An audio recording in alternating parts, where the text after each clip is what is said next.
Hey, home church. Welcome to our weekly online sermon. We're glad that you could jump on here with us and keep up with what's going on here at home. We're in our last week of the series, The Story Isn't Over, and we've been through a lot in this series. But have you ever just been sure that your story was over? Like, it's bad, and I don't see how it can keep going. This just has to be the end. I can't carry on. I can't take any more. I just can't keep going. This has to be the end of the story. And then God says, not yet. Keep going. And most importantly, God says, I'm with you. You're not alone. I'm going to take care of you. Now, throughout this series, we talked about Easter and everything that Jesus went through. We talked about, how he was abandoned for us, and he was betrayed by us, and that he was crucified for us, yet he lives in us. We talked about Resurrection Sunday and everything that happened that day, from the first person at the tomb and Mary Magdalene to the last people to see him as he ascended back to heaven. Then we talked about the birth of the church, the Holy Spirit coming and dwelling within us, and that started the birth of the church. And it's changed a little bit, but it's the church as we know it. But today we're going to switch gears. We're getting away from the Easter theme and the whole first part of what brought us to where we are today, and we're going to go back to the Old Testament. Today we're going to take a look at someone that experienced ups and downs of life. I mean, everything was great and then everything was terrible. This is someone that could have thought multiple times, this has to be the end. The story's got to be over. This can't keep going. Today I want to look at Joseph. Not Joseph, the father of Jesus, but the Old Testament Joseph. Born to Jacob in his old age. He was the favorite son. I can relate a little bit with Joseph here because I'm the favorite son as well. And no, I'm not the only son. But he was the favorite son. He had the coat of many colors that his father made him because he was the favorite son. And God gave him some dreams. And they weren't just any dreams. They were pretty out there. Now, in the first dream that Joseph had, he tells his brothers this dream. He says, we were all out in the field and we were bundling grain. We were bundling grain, and then my bundle of grain stood up. Now, that's a pretty weird dream all in itself. But then he said, and your bundles, the bundles that you guys had gathered, all gathered around my bundle, and they bowed down. Now, his brothers didn't like this. I mean, if you older siblings out there would think about that and say, how would I feel if my younger sibling told me they had a dream that I was going to bow down to them? That's probably not going to fly. Then he has a second dream, and he tells not only his brothers, but his mother and his father. And he said, I had this dream, and there was the sun and the moon and 11 stars. And they all bowed down before me. And even his father said, hey, whoa, you need to shut your mouth. Do you think me and your mom are going to bow down to you? I don't think so, son. But that was the dream that he had. Now, where we pick up in the story, Joseph's brothers were out grazing Israel's herds. So he sent Joseph to check and see if everything was okay. He just wanted to check in and make sure that the guys were doing everything they were supposed to do. And that's where we pick up in Genesis 37, 19 and 20. Here comes that dreamer, they said to each other. Come now, let's kill him and throw him into one of these cisterns and say that a ferocious animal devoured him. Then we'll see what comes of his dreams. Now, when you read that first sentence, here comes that dreamer, you might think it's like a 70s Beach Boys kind of theme, where it's like a catchy tune. No, it's not. They weren't happy to see him coming. It was, hey, look, there comes that dreamer. There comes that little punk that thinks we're going to bow down to him. Let's just kill him. Now, this escalates pretty quickly, right? This is sibling rivalry gone full tilt. Here comes that dreamer, and they've had enough. We are not going to bow down to him. This ends today. Then we'll see what comes of his dreams. Now, Reuben one of the brothers, tries to talk some sense into the situation. He says, hey, let's not kill him. Let's just throw him in a pit in the wilderness, right? And Reuben thinks the crisis is averted because he doesn't want to kill him, and he's going to come back later and help him out and say, hey, come on, let me get you back out of the pit, right? So he thinks that the crisis is averted. Then in Genesis 37, 26 through 27, Judah said to his brothers, what will we gain if we kill our brother and cover up his blood? Come now, let's sell him to the Ishmaelites and then not lay our hands on him. After all, he is our brother, our own flesh and blood. And his brothers agreed. What a great guy. Guys, listen, this is wrong, okay? He is our brother. He's our own flesh and blood. And what do we gain if we kill him? Let's sell him. Now, some of you older siblings may have been in this position where you think, I would sell my younger siblings pretty cheap. Like if the right person came along and they offered the right amount, I'd probably let them go. And this is what they decided to do. So they get Joseph out of the pit. The next verses tell us that they pulled him up out of the cistern. And Joseph probably thought, okay, the joke's over. Real funny, guys. You threw me in a pit. You roughed me up a little bit. Until he's handed over to the Midianites for 20 shekels of silver. And Joseph is probably thinking like, what are these guys doing? Hey, why are you tying my hands up? Why are you tying me up behind this camel? Why is he giving you 20 pieces of silver? And then they lead him off into the wilderness. I would think right now, Joseph would think, this is the end of the story. My story is over. I had big dreams, but this wasn't part of it. How many times have we said that to God? Like, God, I had a plan and I had big dreams and this wasn't part of it. So my story has to be over. He's gone from the favorite son to a slave. Sold as a slave in Egypt, but God was with him. In this next verse, Genesis 39, 1 and 2, it says, now Joseph had been taken down to Egypt. Potiphar, an Egyptian who was one of the Pharaoh's officials, the captain of the guard, bought him from the Ishmaelites who had taken him there. The Lord was with Joseph so that he prospered, and he lived in the house of his Egyptian master. Think about that. He's sold as a slave, but the verse still says, the Lord was with Joseph so that he prospered. God didn't leave him, and God said, hey, the story's not over. We're going to keep going. Okay? Joseph prospered, and God blessed everything that Joseph touched. And Potiphar noticed it, and he put him in charge of everything that he had. But Potiphar was not the only person that noticed Joseph. So did Potiphar's wife. She noticed Joseph too. In Genesis 39, 6 through 18, the first scripture here says, now Joseph was well built and handsome.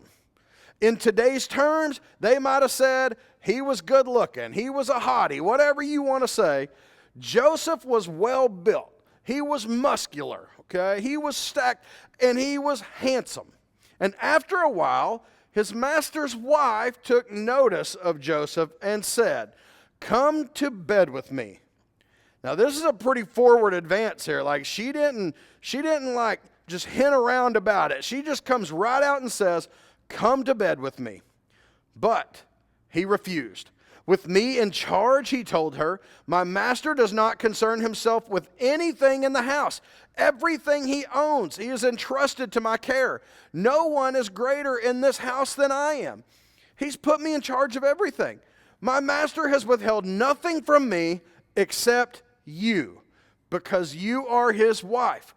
How then could I do such a wicked thing and sin against God? And though she spoke to Joseph day after day, he refused to go to bed with her or even be with her. Day after day she was after him. She stayed after him, and he kept refusing to go to bed with her. He refused to be with her.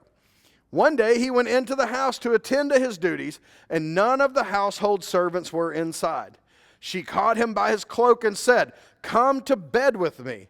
But he left his cloak in her hand and ran out of the house. Joseph tried to get away so fast he ran smooth out of his coat. When she saw that he had left his cloak in her hand and had run out of the house, she called her household servants. "Look," she said to them, "this Hebrew has been brought to us to make sport of us. He came in here to sleep with me, but I screamed. And when he heard me scream for help, he left his cloak beside me and ran out of the house." Joseph tries to do what's right, and she lies about him. She kept his cloak beside her until his master came home. Then she told him this story. "That Hebrew slave you brought us came to make sport of me. But as soon as I screamed for help, he left his cloak beside me and ran out of the house." Just when things were looking up, God is turning this thing around. I'm sold as a slave, but man, I'm doing great. God's blessing me. I'm the main man here. Like I'm the head slave. I'm in charge of everything. I'm a slave, but God is blessing everything I touch. And even Potiphar is loving me. He loves everything I do. Things are looking up, and then boom, back down in a pit. So now is the story over? Now is this the end?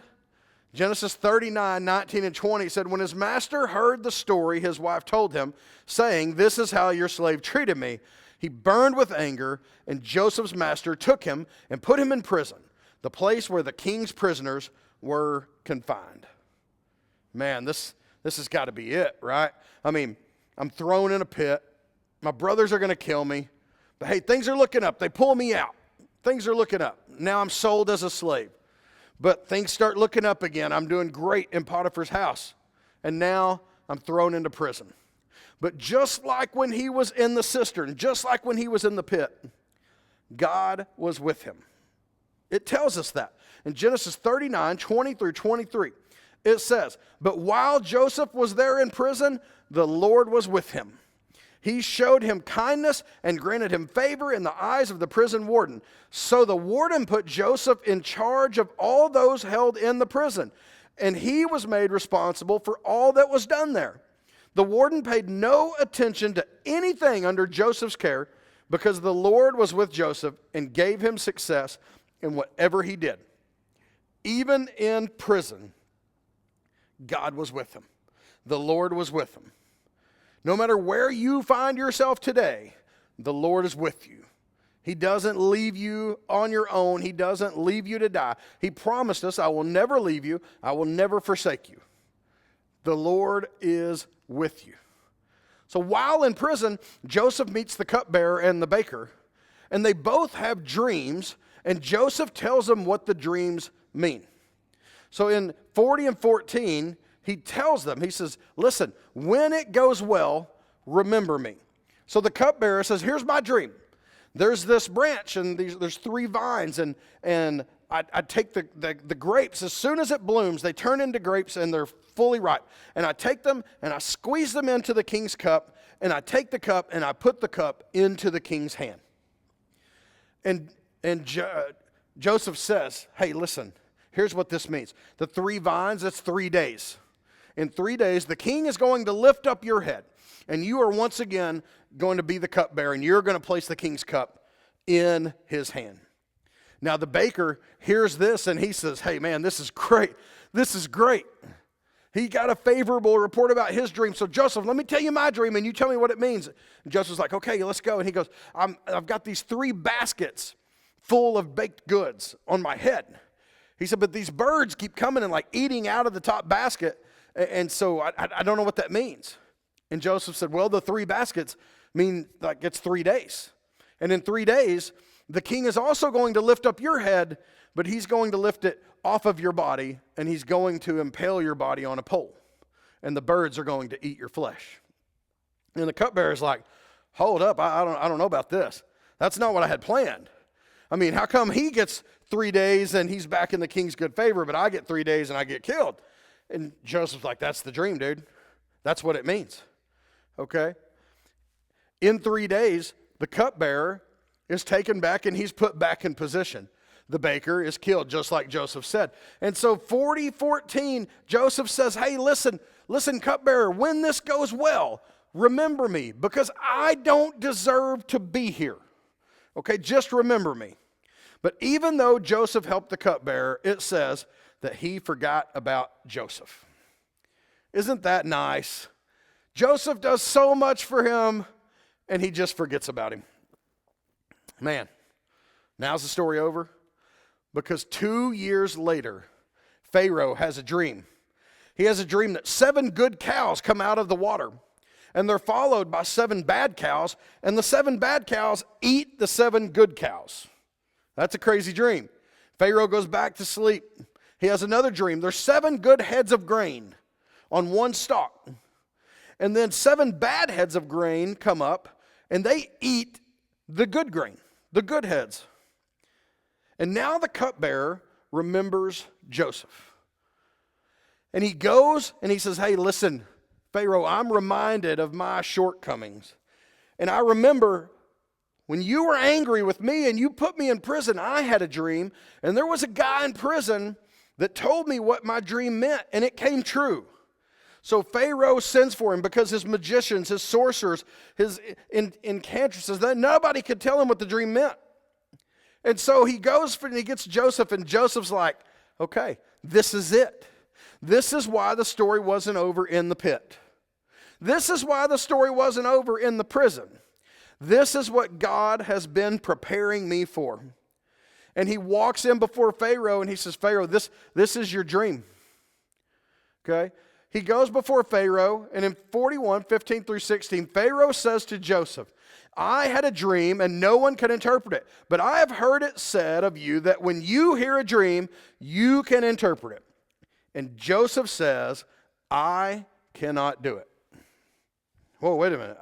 I thought this was where the story was supposed to go, right? And he says, I cannot do it, but God will. Everything we come up against in life, I cannot do it, but God can. I can't tell you what the dream means, but I know a guy.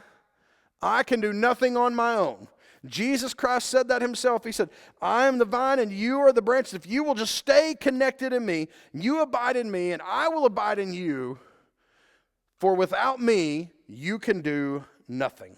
Apart from me, you can do nothing. So he tells Pharaoh the story, the dream, the interpretation of the dream. And he says, listen, there's going to be 7 good years. And we need to do everything we can to prepare in those 7 good years, because after that, there's going to be 7 years of famine. And Pharaoh says, okay, that's great. You're in charge of it. Pharaoh makes him the number 2 man in charge of Egypt. And he leads Egypt through 7 good years and stores enough food to carry the nation of Egypt and the surrounding nations through 7 years of famine. And eventually, even his brothers show up to buy grain. And guess what they did? They bowed before him, just like he said they would in the dream. And Joseph saves his family. Joseph, in position in Egypt where God needed him, saved his family. Now, it was at that moment that Joseph realized the parts of the story that made him think it was all falling apart was actually the parts where God was making it all fall into place. It wasn't falling apart. It was falling into place. Because if Joseph isn't the number 2 person in Egypt, he doesn't save his family. If Joseph isn't in prison, he doesn't get called before Pharaoh. If Potiphar's wife doesn't lie about Joseph, he doesn't get put into prison. If he's not sold as a slave, he doesn't end up in Potiphar's house. All of the pieces fall together and bring Joseph to the place where he is able to save his family. Today, you might feel like you are in a pit, but God is with you, and your story is not over. God still has something for you to accomplish. God still has something to accomplish through you. Your story is not falling apart. It's falling into place. If you will look around and see what God is doing in you and through you, you'll see that the story isn't over. Hey, we love you, and we hope to see you soon back on campus. Have a great week.